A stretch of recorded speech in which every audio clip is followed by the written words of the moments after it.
Imagine a single ancient river. It flows out from a deep, warm spring, and from this one source it begins a long journey. As it travels, it branches out, creating countless smaller streams and tributaries that spread across the land. Some streams flow over sun-baked plains, others carve paths through dense forests, and some find their way to icy mountains. Each stream takes on the character of the land it touches, changing its color with the soil and its pace with the terrain. But no matter how different they appear, no matter how far they travel, every single drop of water in every single stream can be traced back to that one original spring. This is not just the story of a river. This is the story of us. Our human family has a source, a single spring from which we all emerged. That wellspring is Africa. It is the cradle that rocked the infancy of our species, the homeland we all share if we look back far enough. Before there were nations, before there were flags, before the world was carved up by lines on a map, there was just us. We were a small group living together under an African sky. We are the descendants of those first people, the inheritors of their courage and their curiosity. The story of humanity is a story of migration, of adaptation, and of incredible resilience. It's a family story, one that belongs to every person on this planet. Sometimes we forget this. We look at the different streams and see only their separation. We focus on the color of the water, the speed of the current, or the banks that keep them apart. We build dams and walls, believing that one stream is fundamentally different from another, that it is somehow better or worse. We forget that the same life-giving essence flows through them all. We forget that to poison one part of the river is to eventually poison the whole. But the truth of our shared origin is always there, waiting just beneath the surface, a quiet but persistent reminder of our profound connection. Understanding this shared beginning is more than just a history lesson. It is a key to unlocking a better future. It is a way to see ourselves and each other in a new light. When we realize that every person we meet, no matter where they are from or what they look like, carries a piece of that same ancient story within them, it changes everything. It challenges the divisions we have built and invites us to see the world not as a collection of separate peoples, but as one sprawling, beautifully diverse, and interconnected family. A family that began its incredible journey together from one single place. How can we be so sure about this one single origin? The evidence is not hidden in some dusty, forgotten book. It is written into the very fabric of our being. It is etched in the fossils of our ancestors and encoded within the DNA of every living person today. Science has become a powerful storyteller, allowing us to listen to the whispers of the past. When we listen, the story is remarkably clear. The oldest bones that look like ours, the bones of Homo sapiens, have only ever been found in one place: Africa. These ancient remains, some dating back over 300,000 years, are the physical proof of our beginnings. They are the echoes of our great-great-great-grandparents, a testament to where our story started. Think of it like finding the oldest family photographs in an attic. If all the earliest pictures of your entire extended family were taken in one single house, you would know, without a doubt, that the family story began there. That is what archaeologists have found. In places like Jebel Irhoud in Morocco and Omo Kibish in Ethiopia, they have unearthed the skulls and skeletons of the first modern humans. As they dig in other parts of the world, in Europe, in Asia, in the Americas, the human fossils they find are progressively younger. The farther away from Africa you go, the more recent the human settlement. The trail of breadcrumbs, left in stone and bone, leads us back to one continent. But the story gets even more personal. It's not just in the ground, it's inside you. Your DNA is a living history book, a detailed chronicle of your ancestry stretching back thousands of generations. When scientists study the genetic codes of people from all around the world, they find a stunning pattern. The greatest genetic diversity on the planet, the widest variety of human DNA, is found in Africa. This is exactly what we would expect to see if Africa was the homeland. The people who stayed in the original homeland had more time to develop this rich genetic variety, while the smaller groups that left took only a fraction of that diversity with them. This means that everyone whose ancestors came from outside of Africa is a descendant of a small group of pioneers who walked out of the continent tens of thousands of years ago. It's a concept scientists call the founder effect. Imagine a large jar filled with marbles of many different colors. If you reach in and pull out just a small handful to start a new collection, you will only have a few of the original colors. The rest of the world is that new collection. but the original jar, with all its vibrant, colorful diversity, remains in Africa. Your DNA tells the story. It is the unbreakable thread connecting you, me, and everyone else back to that common starting point. So why did we leave? What prompted our ancestors to embark on the most incredible journey in human history? There wasn't one single reason, but a collection of pushes and pulls. The world was different then. The climate was shifting dramatically, turning lush grasslands into harsh deserts and back again. These changes in the environment would have pushed our ancestors to search for new sources of food, water, and shelter. They were not aiming for a destination. They were simply following the resources. They were driven by the most basic and powerful human instincts, curiosity and the will to survive. It was an expansion, not an invasion. This great migration did not happen overnight. It was a slow, multi-generational trek across the globe. A family might move just a few miles in their lifetime into a neighboring valley where the hunting was better. Their children might move a few miles further. Over thousands of years, these small steps added up to an immense journey. Our ancestors crossed the Sinai Peninsula out of Africa, spreading into the Middle East. From there, some turned west into Europe, while others headed east, following the coastlines of Asia. They were pioneers, stepping into lands no human had ever seen before. As they moved into new environments, they had to adapt. This is where our beautiful human diversity comes from. Consider skin color. It is not a marker of a separate group. It is a brilliant example of evolution in action. In the intense equatorial sun of Africa, darker skin, rich in melanin, provided crucial protection against harmful UV radiation. It was a lifesaver. But as people moved north into regions with less sunlight like Europe and Asia, that same protection became a disadvantage. The body needs some sunlight to produce vitamin D, which is essential for healthy bones. In these colder, cloudier climates, lighter skin evolved to allow more sunlight to be absorbed. These adaptations go beyond skin color. The shape of a nose might change over generations to better warm cold air or humidify dry air. Body types might become more compact to conserve heat in frigid environments, or longer and leaner to dissipate heat in hot ones. These are not fundamental differences. They are simply the magnificent ways our bodies have responded to the world around us. We are all the same species, Homo sapiens. We just wear the history of our ancestors' journeys on our faces and in our skin. We are one story, told in many different languages of the body. If we all started in the same place and are all part of the same family, then what is race? Where did this idea come from? The simple scientific truth is that race, as most people understand it, does not exist in our biology. There is no gene for being white. There is no gene for being black. These are not scientific categories. They are labels that we, as a society, invented. If you were to walk from Norway to Nigeria, you would not find a single point where one race suddenly ends and another begins.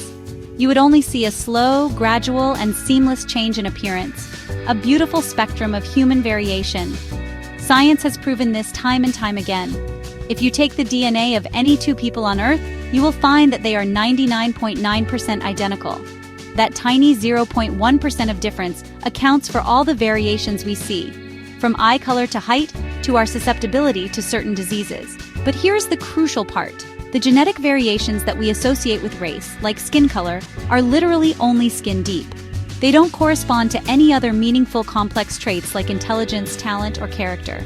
The genetic differences between two people from the same supposed racial group can be much greater than the average differences between two different groups.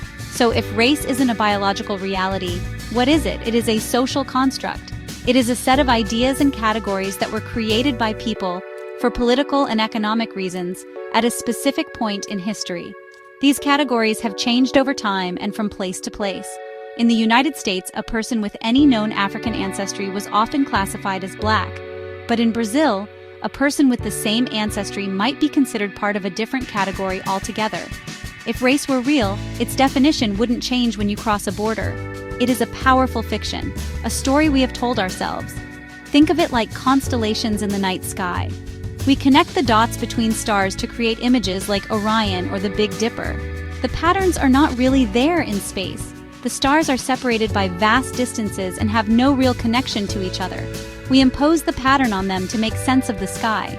Race is a constellation we drew on the map of humanity. We connected superficial traits like skin color and hair texture and decided they meant something profound.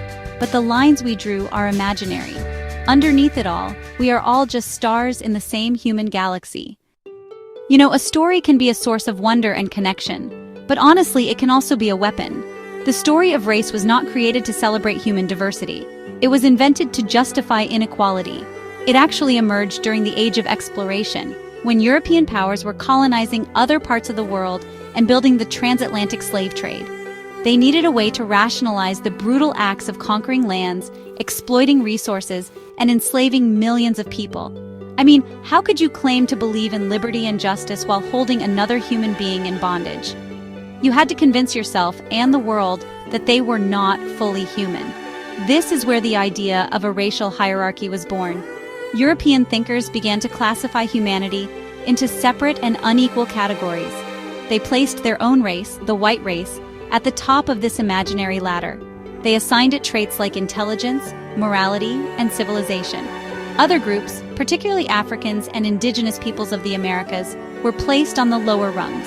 They were falsely labeled as primitive, savage, and childlike. This was not science. It was an alibi. It was a cruel fiction designed to make exploitation seem like a natural order, like a civilizing mission instead of a crime. The consequences of this invention have been, well, catastrophic. It was the ideological fuel for centuries of slavery, where people were treated as property, their families torn apart, their spirits crushed. It was the justification for colonialism, where entire continents were carved up, their cultures suppressed, and their people subjugated. It led to genocides, from the Holocaust in Europe to the systematic destruction of indigenous populations across the globe. The myth of race gave people permission to commit the most horrific acts of violence, all while believing they were acting on a biological truth. Even after the abolition of slavery and the end of formal colonialism, the ghost of this invention continues to haunt us. It lives on in prejudice and discrimination. It fuels stereotypes that limit opportunities for some while privileging others. It creates systems where a person's perceived race can determine their access to education, housing, justice, and healthcare. The weight of this lie is immense. It has built walls between neighbors, suspicion between communities, and deep, painful wounds in our collective soul. It turned a planet of cousins into a world of strangers, and we are still paying the price. The trauma caused by the myth of race is not just a thing of the past. It's a living, breathing wound that affects us all, though in vastly different ways. For those who belong to groups that have been systematically targeted, the trauma is inherited. It's passed down through generations, not in DNA, but in stories, in experiences, and in the very structure of society. It's the stress of constantly navigating a world that may see you as a threat or as less than. It's the economic disadvantage that accumulates over centuries of stolen labor and denied opportunities. This is not a historical grievance, it's a present-day reality. This weight is carried in the body and the mind. Studies have shown, how chronic stress from discrimination can lead to higher rates of serious health problems, like heart disease and hypertension. It creates a constant state of alert, a psychological burden that wears a person down over a lifetime. Imagine having to prove your worth, your intelligence, your right to simply be, over and over again. This is the heavy cost of a lie that was invented hundreds of years ago. It's a shadow that follows people into classrooms, job interviews, and even encounters with law enforcement. The lie of race may be fiction, but its consequences are painfully real. But the harm is not limited only to those who are targeted. The myth of race damages the humanity of those who benefit from it as well. It builds a society on a foundation of falsehood, creating a brittle and artificial sense of superiority. It disconnects people from the full, rich tapestry of human experience, trapping them in a narrow and fearful worldview. It breeds ignorance and suspicion, preventing the formation of genuine bonds of community and solidarity. To believe in the lie of race is, honestly, to cut yourself off from the vast majority of your own human family. It's a lonely and impoverished way to live. Healing from this collective trauma requires us to face the truth head-on. It requires acknowledging the immense harm that has been done and continues to be done. Healing means listening to the stories of those who have carried this weight for generations. It means dismantling the systems that were built on this lie. It's a difficult and uncomfortable process, like setting a broken bone. It hurts at first, but it is the only way to heal properly, to become whole again. We cannot simply pretend the wound isn't there. We must clean it, stitch it closed, and give it time to mend, together. To counter the lie of race, we must replace its false imagery with a true one. The myth of race gave us a ladder, a vertical hierarchy where some groups were placed above others. This model is inherently about power, dominance, and worth. It insists that to be different is to be better or worse. But the reality of our species is not a ladder. It's a tapestry. A vast, intricate, and beautiful tapestry woven from countless threads of different colors, textures, and strengths. Each thread represents a unique culture, a unique history, a unique way of being human. In this tapestry, every thread is essential. If you pull one out, you leave a hole in the fabric. The whole becomes weaker and less beautiful. A thread of brilliant gold is no more important than a thread of deep, earthy brown. Each one plays its part in creating the overall pattern. The beauty of the tapestry comes not from uniformity, but from the interplay of all the different threads. This is the truth of humanity. Our diversity is not a problem to be solved. It's actually our greatest strength. It's the source of our creativity, our resilience, and our ability to adapt and thrive in every corner of this planet. This is what our shared African origin teaches us. We all began as one thread, and as we journeyed across the world, we unspooled into a magnificent array of colors and forms. Every culture that has ever existed is a testament to the human genius for creating new ways of living, new languages, new art, and new ways of understanding the universe. From the philosophies of ancient Greece to the astronomical knowledge of the Maya, from the intricate poetry of Persia to the vibrant music of West Africa, each one is a precious part of our shared human heritage. None is superior. They're simply different expressions of the same human spirit. Embracing this vision of a tapestry requires a fundamental shift in our thinking. It means moving from judgment to curiosity. Instead of asking, "Why aren't you more like me?" we can ask, "What can I learn from you? What does your world look like?" It means celebrating our differences not as markers of division, but as gifts that enrich the entire human family. When we see humanity as a tapestry, we understand that true unity does not mean we all have to be the same. True unity comes from weaving our unique threads together with respect and appreciation, creating a pattern more beautiful and resilient than any single thread could be on its own. If science and history so clearly show that we are one interconnected family, why do the walls of division still stand so tall? Why do the old, tired ideas of race and nationalism still hold so much power? The answer, as it so often is, comes down to power and fear. Throughout history, and still today, there are those who benefit from keeping us divided. They understand a simple principle. A family that is fighting amongst itself is a family that is easy to control. A population that is fractured along lines of race, religion, or nationality is less likely to unite and challenge the status quo. These divisions are actively maintained. They're amplified by politicians who scapegoat minority groups to distract from their own failings. They're exploited by media outlets that profit from outrage and conflict, painting simplistic pictures of us versus them.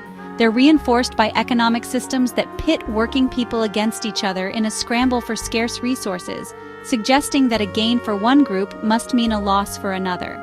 These forces prey on our most basic fears: fear of the unknown, fear of losing what we have, fear of those who seem different. And when people are afraid, they are easily manipulated. Resisting this is the work of each individual. It begins with a conscious choice to see through the manipulation. It means questioning the narratives that are fed to us, especially those that seek to create an enemy out of a neighbor. It requires us to actively seek out information and stories that challenge our own biases and broaden our perspective. We can choose to listen to voices from communities different from our own. We can support leaders who seek to build bridges, not walls. We have the power to starve the machine of division by refusing to give it our attention, our anger, and our fear. Ultimately, resisting these old walls is an act of reclaiming our own story. It's a refusal to let others define who our family is. Nature and history have already told us the truth. We are one species with one origin. The divisions are the illusion. The connection is the reality. By choosing to live by that reality, we weaken the foundations of the walls that separate us. Each act of kindness across a perceived divide, each friendship that crosses a border, each moment of standing in solidarity with someone who has been told they are other, is a hammer blow against those old, crumbling walls. The journey of humanity is the greatest story ever told. It's a story that began under an African sun, a story of courage, exploration, and adaptation. It's a story that belongs to all of us.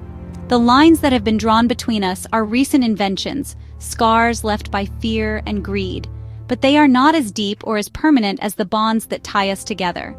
The truth of our shared ancestry is a powerful antidote to the poison of division. It's a reminder that the things that unite us are far more profound than the things that separate us. We are, and have always been, one family. To embrace this truth is to embark on a journey of healing. It's to look at a stranger on the other side of the world and see a distant cousin. It's to celebrate the incredible diversity of human culture as a reflection of our family's collective genius. It means honoring the history of every thread in our human tapestry, acknowledging both the beauty and the pain. It's a call to build a future where our differences are not a source of conflict, but a reason for celebration. A future where every person is treated with the dignity and respect that is due to a member of our shared family. This is not a naive dream. It's a conscious choice, grounded in the deepest truths of science and the longest arc of our history. It is the work of our time. It's the responsibility we have to our ancestors, who began this incredible journey, and to our descendants, who will inherit the world we build. We must teach our children the true story of our origins. We must challenge the fictions of race and nationalism wherever we find them. We must have the courage to tear down the walls in our own minds and in our own communities. So let us remember who we are. We are the children of the pioneers who walked out of Africa and populated a planet. We carry their legacy of resilience and curiosity in our very bones. We are more alike than we are different. We are connected by an invisible thread that stretches back through millennia to a common home. Let us live in a way that honors that connection. Let us reject the old lies and embrace the profound, beautiful, and unifying truth of our shared story. For we are one people, with one past and one future that we must create together.